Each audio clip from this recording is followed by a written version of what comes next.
여러분들의 삶은 무엇에 의해서 이끌려지고 있습니까? 가장 중요한 목적, 목표, 사명이 되어야 할 것은 사실 하나님 나라와 그 의를 구하는 것이어야 할 줄로 믿습니다. 우리에게 주신 주님의 은혜 너무나 고마워.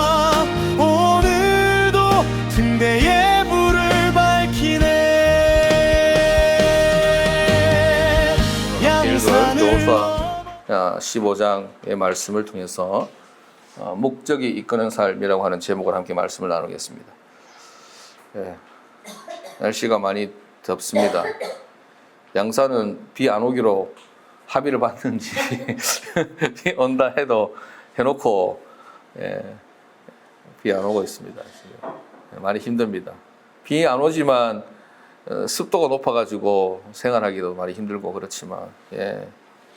그렇지만 또 우리가 아이고 얘가 비가 안 오나 이렇게 말은 할 수 있어도 어디에 감히 불평을 할 수 있겠습니까? 비를 주시는 분도 하나님이고 해를 주시는 분도 하나님이고 또 낮과 밤이 있고 그렇죠. 추위와 더위가 있는데 우리는 우리 형편에 내 상황에 내 기분에 따라서 와 이래 덥노 또 겨울이 되면 와 이래 춥노 하나님 입장에서 볼 때 추울만 하니까 춥게 하시는 거고 더울만 하니까 덥게 하시는 거고 그죠? 욥기 38장에도 보면 그런 말씀 있잖아요. 사람 없는 땅에 사람 없는 광야에 비를 내리고 우리가 생각할 때 사람도 없는 땅에 그 광야에 비가 왜 필요하나 싶지만 하나님 보실 때는 거기에도 비가 필요하다는 것이죠. 왜 이래 덥고 왜 이래 비가 안 오노 하지만 하나님 입장에서는 비를 안 줄만 하니까 비를 안 주시는 것이고 날씨가 더울만 하니까 더운 것이죠. 이게 관점이 내 중심이냐 하나님 중심이냐의 다른 것이죠. 동의가 안 되십니까? 우리는 평생을 나만을 위해 살아왔고 내 생각대로만 살아왔고 내 기분대로만 살아왔기 때문에 내 기분대로 안 되는 걸 받아들이지를 못해. 용납을 못해. 믿음 없는 사람 보면. 믿음 있는 사람 보면 내 생각에 내 마음에 내 기분에는 이게 아니지만 왜 매출이 이렇게 금요일 토요일 이틀 동안 하나도 없노 하지만 하나님 보실 때는 하나님 입장에서 생각해 볼 때는 내가 잘못했어가 아니라 하나님의 특별한 또 그 계획이 있을 수 있고 그 하나님 관점에서 볼 수 있는 그런 신앙의 눈이 필요하지 않을까 이렇게 생각이 됩니다. 더운 거 가지고 와 이런 말이 많노 싶지만 그죠? 제가 예배를 준비하면서 그런 생각이 좀 들어봤습니다. 내 마음에는 안 들잖아요, 그죠? 내 마음 딱 내가 원할 때는 지금 비가 왔으면 좋겠고, 내가 원할 때는 지금 온도 지금 한 25도 이렇게 바람 살랑살랑 불고, 우리 인생이 그렇지가 않지 않습니까? 오늘 말씀이 목적이 이끄는 삶입니다. 예수님이 이 땅에 오시기 전부터 수많은 사람들은 우주의 기원에 대해서 이 우주가 어떻게 생겨났을까? 우주의 끝은 과연 어디일까? 이 지구는 어떻게 태동했을까? 그리고 우리 인간은 그 삶의 의미가 뭐고 목적이 뭘까? 굉장히 궁금해했고 그 답을 찾기 위해서 수많은 사람들이 노력했습니다. 그런데 그 누구도 확실한 답을 찾지 못했습니다. 비가 왜 이래 오는지, 비가 왜 이렇게 안 오는지, 습도가 왜 이렇게 높은지 그 답을 아무도 찾지 못했다 이 말입니다. 왜냐하면 인간 중 그 누구도 이런 원초적인 질문에 대답할 만한 능력이나 자격을 갖춘 사람이 없기 때문입니다. 우주는 너무 크고 광활해서 모른다 치더라도 내 자신에 대해서도 모른다 이 말입니다. 내가 왜 태어났는지, 어떻게 태어났는지, 어떻게 살아야 하는지, 그 끝은 어딘지 아무도 모르는 것입니다. 왜냐하면 이 땅에서 살아가는 사람들 중에 그 누구도 자기 인생을 스스로 시작한 사람이 없고 자신의 시작과 끝을 아는 사람이 없기 때문입니다. 내가 내 인생을 산다고 하지만 내가 시작할 때 내가 모른다 이 말이죠. 근데 그 시점을 내가 정하지도 않았다는 것입니다. 내일 어떤 일이 일어날지 모른다는 것이죠. 내 인생의 끝이 어떤 상황으로 맞이하게 될지 아무도 모르는 것입니다. 오직 우주 만물과 인생의 주인이 되시는 하나님만이 우리에 대해서 가장 깊이 알고 계시고 우리를 정확하게 계획하고 계시고 그리고 우리의 목적에 대한 정확한 답을 알고 계시는 것이죠. 그래서 그 소율이 문답이라고 그런 게 있는데 사람의 제일 된 목적이 무엇이뇨? 일문일답이 그거잖아요. 그러면 뭐가 답입니까? 하나님을 영화롭게 하고 그 하나님을 영원토록 즐거워하는 것입니다. 그러니까 우리는 그 답을 알고 그 믿음으로 살아가야 되는 것이죠. 하나님이 우리를 만드신 이유는 우리 한 명 명에게 생명을 부여하시고 이 땅을 살아갈 수 있도록 하신 이유는 세상의 주권자 되시는 하나님, 그리고 우리 인생의 진정한 주인 되시는 하나님을 영화롭게 하고 영원토록 그분을 즐거워하도록 하기 위한 것인 줄로 믿습니다. 내가 열심히 학생의 신분으로 공부 열심히 해야 되는 것은 내 출세의 목적도 있지만 내 열심히 공부해서 하나님을 영화롭게 하는 것입니다. 하나님 내게 주신 기업을 통해서 열심히 일구어서 풍성하게 하고 확장하고 넓히는 이유는 무엇입니까? 내가 이만큼 했다. 내가 이만큼 가지고 있다. 이렇게 해라고 하는 것이 아니라 하나님의 영광을 위해서.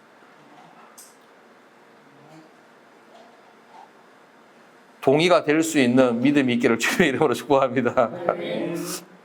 그런 차원에서 오늘 본문에 등장하는 갈렙은 사명이 분명한 삶, 그리고 목적이 이끄는 삶을 살았던 믿음의 선조 중에 한 명이었습니다. 하나님을 영화롭게 하고 그분을 영원토록 즐거워하는 것이란 하나님의 뜻을 알고 따르고 순종하는 인생인데, 갈렙이 살았던 그 시대 속에서 하나님의 뜻은 무엇입니까? 바로 이스라엘이 자기 자신이 갈렙 입장에서 볼 때 자기와 자기에 속한 그 족속 그리고 모든 민족이 가나안에 정착해서 하나님의 택하신 선민으로 살아가는 것이었습니다.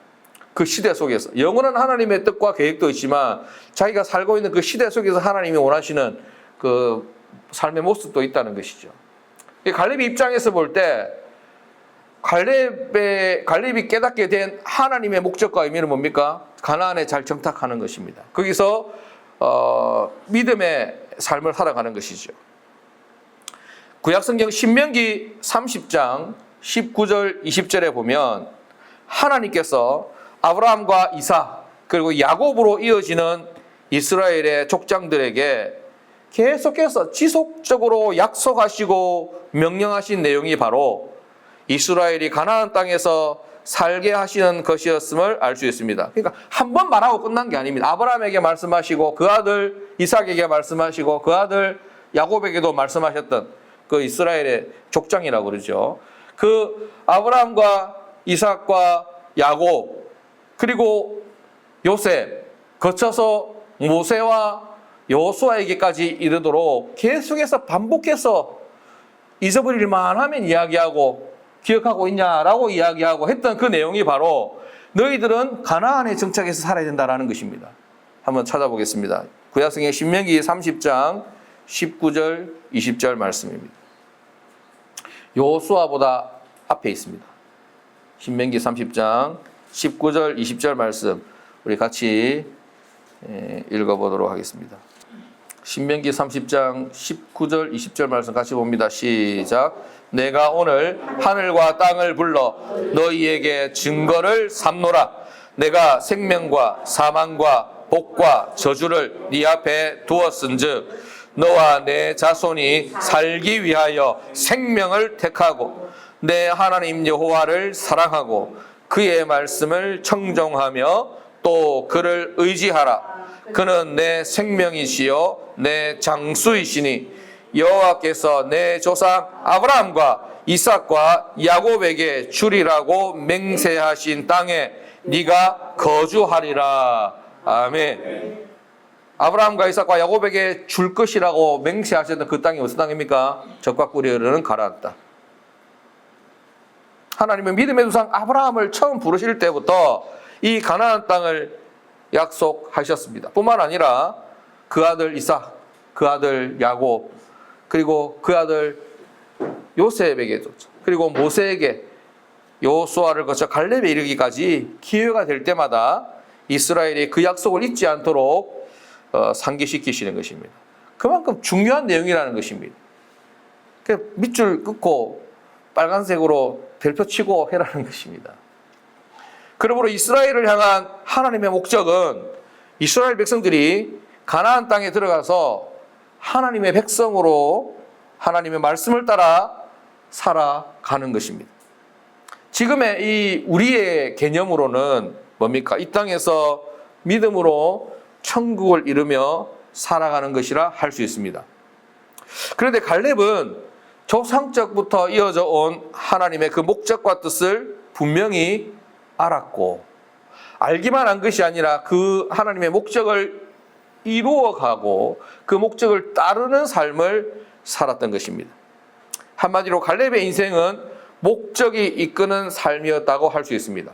갈렙이 철이 들고 인생에 대해서, 내 자신에 대해서 인식하고 인생에 대해서 생각하게 되면서부터 내가 어떻게 살아야 할까? 내가 무엇을 해야 할까?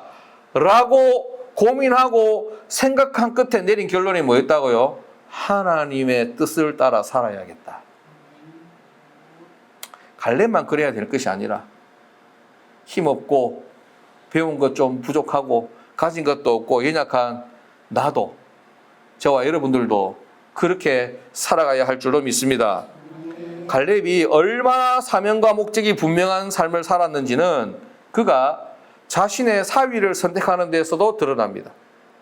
갈렙은 가나안 지역의 기럇 세벨 지역을 점령하는 사람에게 자신의 딸 악사를 아내로 주겠다. 아내를 상품으로 자기 딸을 상품으로 내걸었습니다. 내 딸과 결혼하고 싶은 사람, 아니면 더 리얼하게 설명하면 내 사위가 되고 싶은 사람은 기럇 세벨이라는 지역을 쳐서 공략해서 그 땅을 우리 땅으로 만드는 사람에게 내 딸 악사를 주겠다. 이렇게 이야기했습니다. 오늘 읽었던 말씀 16절 말씀 같이 보겠습니다. 여호수아 15장 16절입니다. 같이 봅니다. 시작. 갈렙이 말하기를 기럇 세벨을 쳐서 그것을 점령하는 자에게는 내가 내 딸 악사를 아내로 주리라 하였더니. 아멘. 요즘에는 이게 뭐 말도 안 되는 이야기죠. 요즘 우리의 그 사고방식으로는. 그죠? 딸이 용납을 안 하죠. 자녀의 결혼에 관여할 수 있는 시대가 아니잖아요. 그런데 그 자신의 딸과 결혼할 사위를 고르는 일이 고대 사회에서는 충분히 있을 수 있는 일이었습니다. 그러나 갈렙이 자신의 딸을 기럇 세벨이라고 하는 가나안의 한 지역을 점령하는 사람에게 주겠다는 그 말, 그리고 실제로 그렇게 실행하는 것을 통해 갈렙이 무엇을 가장 중요하고 가치 있게 여기는지를 알 수 있습니다.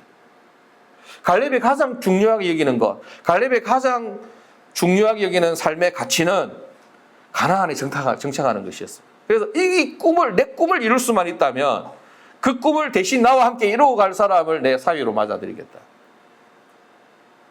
갈렙은 자신의 사위를 선택하는 기준을 돈이나 명예, 인물이나 가문 혹은 다른 어떤 것에 두지 않고 하나님께서 이스라엘 백성들에게 명하신 가나안 정복과 정착을 자신의 삶과 목적으로 알고 사명으로 삼고 그 사명을 따라 사는 사람이냐 아니냐라는 것을 기준으로 삼고 있습니다. 갈렙은 하나님께서 자신과 자신의 지파에게 주신 땅을 온전히 정복하는 것을 최우선의 과제로 삼았던 것입니다. 최고의 사명으로 삼고 받들고 있는 것입니다. 사랑하는 여러분, 여러분들의 삶은 무엇에 의해서 이끌려지고 있습니까? 여러분들의 가슴을 뛰게 하는 것은 과연 무엇입니까? 아내입니까? 내 기업입니까? 내 자식입니까? 물론 뭐 그런 것들이 될 수도 있습니다. 나에게 주신, 하나님께서 주신 선물이니까. 그러나 그렇게 해서 뭐 사랑하는 배우자와 함께 자녀와 함께 좋은 따뜻한 가정을 이루고 또 주님 주신 기업을 이렇게 세워가고 하면서도 가장 중요한 목적, 목표, 사명이 되어야 할 것은 사실 하나님 나라와 그 의를 구하는 것이어야 할 줄로 믿습니다. 갈렙이 그렇게 살았고, 갈렙이 그렇게 살았던 것을 성경에 기록해 놓았고, 그 성경을 우리가 봄으로 해서 오늘 우리가 도전을 받아야 할 것은 바로 이 일이라는 것입니다. 과연 우리의 삶은 하나님의 자녀로서 하나님의 목적과 사명이 이끄는 삶이라 할 수 있는가? 그러니까 비 안 온다고 제가 이번 주에 계속 그랬거든요. 왜 비가 안 오노? 뭐 우리 사모 그거 알겠습니까? 제가 계속 왜 비가 안 오노? 비 언제 온다 하노? 계속 이렇게 물어봤. 그래서 제 자신에 대한 그 회개지요, 일종의. 비가 안 오는 것을 이렇게 내가 탓하면서 왜 비가 안 오느냐고 이렇게 하면서 그 내가 가진 생각에 하나님의 목적과 사명을 이루고자 하는 그 강한 열망으로 비를 기다리고 있었느냐? 아니었단 말이죠. 나를 위해서 비를 기다리고 있었다는 것이죠. 우리는 모두 천국에서뿐만 아니라 이 땅에서도 복된 삶, 풍성한 삶을 살기를 원합니다. 우리 민족은 특히 복에 더 민감하죠. 다 복이든지 다 요즘에는 그런 거 잘 없지만 어디든지 다 복이라고 써놨잖아요. 방석에도 복이라 써놓고 옛날 어르신들 앉았던 방석에 보면 문에도 복이라고 써놓고 그죠? 그래서 새해가 되면 항상 복 받으라고 인사하고 좋은 일 생기고 다른 사람에게 뭔가 이렇게 좋은 말 해주고 싶을 때는 아이고 복 받으세요 이렇게 이야기하고 복에 민감한 것이 나쁜 것은 아니지요. 오히려 어떻게 보면 더 성경적이라 할 수 있습니다. 성경도 복을 굉장히 강조하고 있습니다. 하나님은 우리 모두가 복 받는 인생이 되기를 원하십니다. 하나님 우리 모두가 우리 등대열방교소가 우리 모든 성도님들이 이 유튜브 영상을 시청하시는 분들도 다 복 받는 인생이 되기를 원하십니다. 문제는 복 받는 것은 좋아하고 복 받는 것은 기대하는데 복과 상관없는 삶을 산다는 것이 문제인 것입니다. 복을 주시는 하나님이 복 받는 원리를 알려주셨지만 그것과는 전혀 상관없이 산다는 것입니다. 복 받기를 바라지만 복 나가는 행동만 한다는 것이죠. 성경에서 가장 큰 복을 받은 사람이 누구일까요? 여러분 생각할 때 가장 큰 복을 받은 사람은 누굽니까? 다윗일까? 성군 다윗. 어마어마한 솔로몬일까? 삼루에서 태어난, 아니 솔로몬은 삼루에서 태어난 게 아니죠. 홈에서 태어났죠. 태어나고 보니 홈런 말로 홈런 치는 사람 아니었습니까? 물론 이들도 어마어마한 복을 받았지만 제가 볼 때 아브라함만한 복을 받지는 못했다 생각이 됩니다. 아브라함이 받은 복은 어떤 복입니까? 소위 복의 근원이 되는 복이었습니다. 창세기 12장 2절 3절에 보면 하나님께서 아브라함을 부르실 때 이렇게 말씀하시죠. 내가 너로 큰 민족을 이루고 내게 복을 주어 내 이름을 창대하게 하리니 너는 복이 될지라 네 자체가 복이 될 것이다 이렇게 이야기했습니다. 너를 축복하는 자에게는 내가 복을 내리고 아브라함에게 좋은 말 해주는 사람은 하나님 복 준다는 거죠. 아브라함을 저주하는 자에게는 내가 그보다 더 저주를 받게 하겠다. 땅의 모든 족속이 너로 말미암아 복을 받을 것이다 이렇게 말씀하고 있습니다. 그러니까 요약하면 뭡니까? 축복의 통로, 복의 근원이 되는 이것보다 더 큰 복이 과연 이 땅에 있을까? 그런데 주님은 우리에게 아브라함과 동일한 복을 약속하셨습니다. 갈라디아서 3장 7절 말씀 우리 같이 한번 보겠습니다. 갈라디아서 3장 7절 같이 봅니다. 시작. 그런즉 믿음으로 말미암은 자들은 아브라함의 자손인 줄 알지어다. 아멘. 우리는 혈통적으로는 아브라함과 상관없는 아브라함 우리 조상이 아니지만 갈라디아서 3장 7절에 보니까 뭐라고 해놨습니까? 믿음으로 말미암은 자들은 아브라함의 자손인 줄 알지어다. 아멘. 9절 봅니다.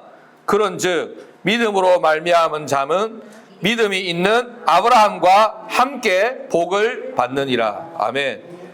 아브라함과 함께 아브라함의 믿음의 자손이 되고 아브라함과 함께 복을 받는 방법은 뭡니까? 믿음으로. 사랑하는 여러분, 아브라함이 믿음의 조상인데 아브라함의 믿음은 어떤 믿음입니까? 한마디로 아브라함의 믿음은 말씀을 따라가는 믿음이었습니다. 하나님께서 내 본토 친척 아버지의 집을 떠나라 할 때 아브라함은 여호와의 말씀을 따라 갔고 이렇게 말씀하고 있습니다. 약속의 땅을 주시겠다는 하나님의 말씀을 믿고 그 말씀의 인도함을 받았던 것이지요. 우리에게 잘 알려진 믿음장이라고 알려진 히브리서 12장에서 아브라함의 믿음을 어떻게 정의하고 있는가? 아브라함은 어떤 믿음의 사람이라고 말씀하고 있는가? 히브리서 11장 8절에서 10절입니다.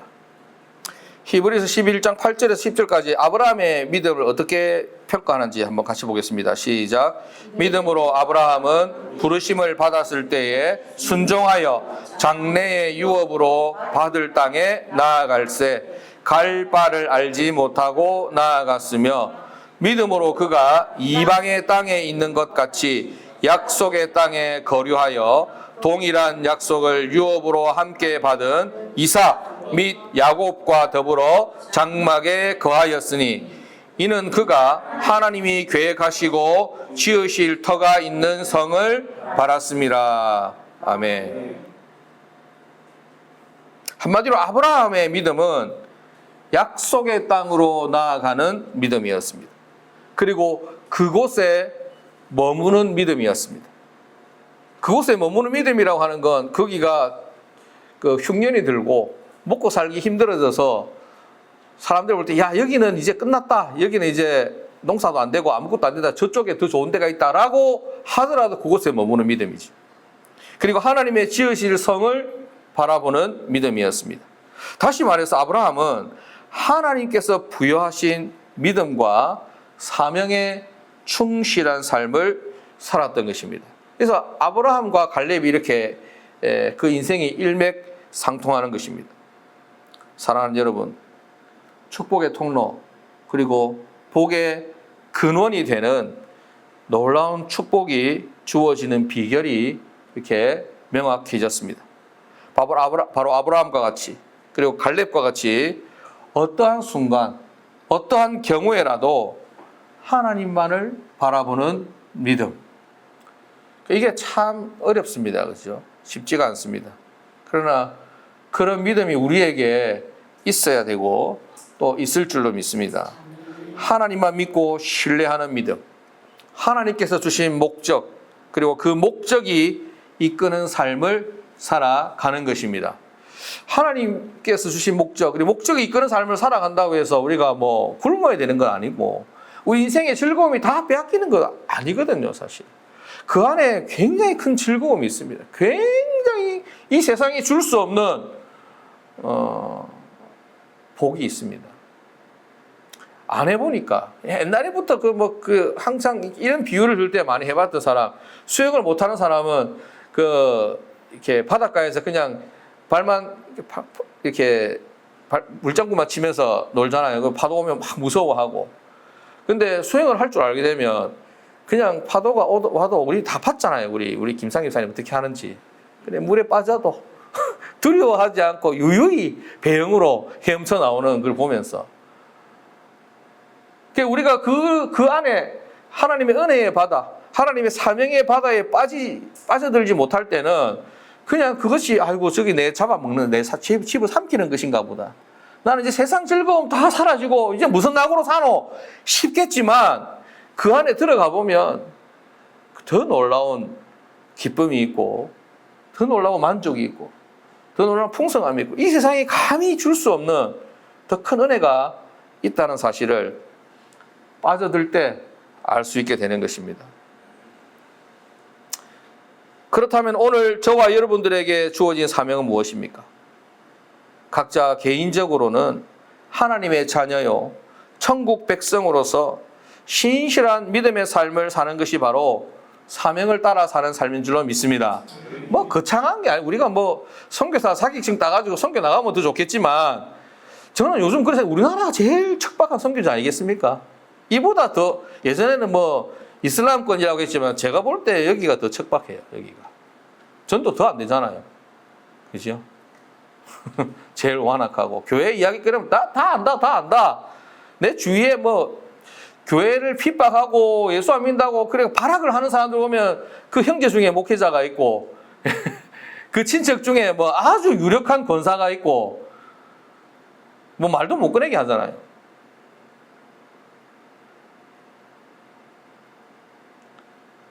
그래서 뭐 목사 자격증 따고 선교사 자격증 따고 뭐 그렇게 그게 직업을 바꾸고 이렇게 중요한 것이 아니라 내 삶의 자리에서 하나님의 자녀로서 천국 백성으로서의 신실한 믿음의 삶을 사는 것이 바로 사명을 따라 삶이라고 저는 정의하고 싶습니다.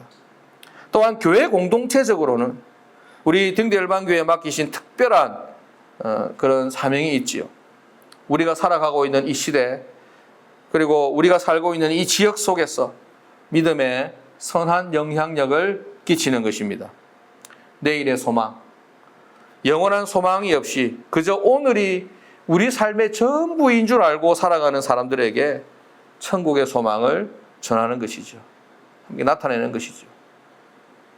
세상의 유익과 즐거움만을 위해 살아가는 사람들에게 예수님 안에서 주님과 함께하는 즐거움과 유익이 얼마나 풍성하고 얼마나 넉넉하고 얼마나 여유로운지 힘있게 증거하는 것입니다. 그래서 우리의 존재 자체가 하나님 나라의 확장이고 하나님의 뜻이 펼쳐지는 통로가 되는 것이 바로 목적이 이끄는 삶이고 사명의 삶인 줄 믿습니다. 그렇게 아브라함에게 허락하신 복의 근원으로서의 축복이 여러분의 복이 되고 여러분에게 한없는 은혜가 될 수 있기를 주님의 이름으로 축복합니다. 기도하겠습니다. 하나님 아버지, 오늘도 등대에 불을 밝히네. 양산을 넘어 한국을 덮어 온 세상을 밝게